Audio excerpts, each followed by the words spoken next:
लोकसभा चुनाव 2024 का अब एक साल से भी कम का समय रह गया है। इस बीच भारतीय जनता पार्टी को केंद्र की सत्ता से बेदखल करने के लिए विपक्षी एकता की काबियात जारी है। हालांकि बिहार की राजधानी पटना में 23 जून को विपक्षी दलों की बैठक हुई, लेकिन लक्ष्य के अनुरूप इस सम्मेलन को सफलता नहीं मिली। दिल्ली अध्यादेश के मुद्दे पर आम आदमी पार्टी की कांग्रेस से रुख स्पष्ट करने की जिद ने इस बैठक के सियासी असर को फीका कर दिया। हालांकि विपक्षी दलों ने एक साथ चुनाव लड़ने पर सहमति जताई। पटना में विपक्षी दलों की बैठक के बाद एक जनगणना की सर्वे की चौंकाने वाली रिपोर्ट सामने आई है। दरअसल आज हुए चुनाव तो किसको कितने वोट मिलेंगे, उसी रिपोर्ट के आधार पर दिल्ली की सभी 7 लोकसभा सीटों की बात करें तो विपक्ष दलों की पटना में बैठक के बाद भी 2024 चुनाव पर उसका असर होता दिखाई नहीं देता। सर्वे के मुताबिक दिल्ली की सभी सीटों पर एक बार बीजेपी के सभी प्रत्याशी जीत हासिल कर सकते हैं। सर्वे रिपोर्ट में बताया गया है कि बीजेपी को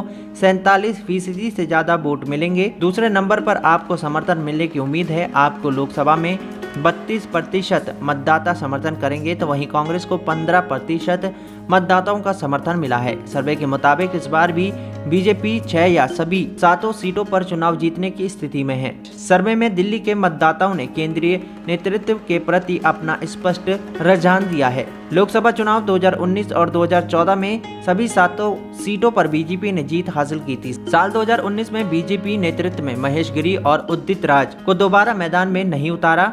उनकी जगह क्रिकेटर गौतम गंभीर और गायक हंस को टिकट दिया। इन दोनों बदलावों के बाद भी दूसरी बार लगातार दिल्ली की 5 सीटों पर बीजेपी चुनाव जीतने में सफल रही। ताजा चुनावी सर्वेक्षण रिपोर्ट भी तीसरी बीजेपी के पक्ष में ही है, यानी कि लोकसभा चुनाव 2024 में बीजेपी सभी 7 सीटों पर जीत की हैट्रिक बना सकती है।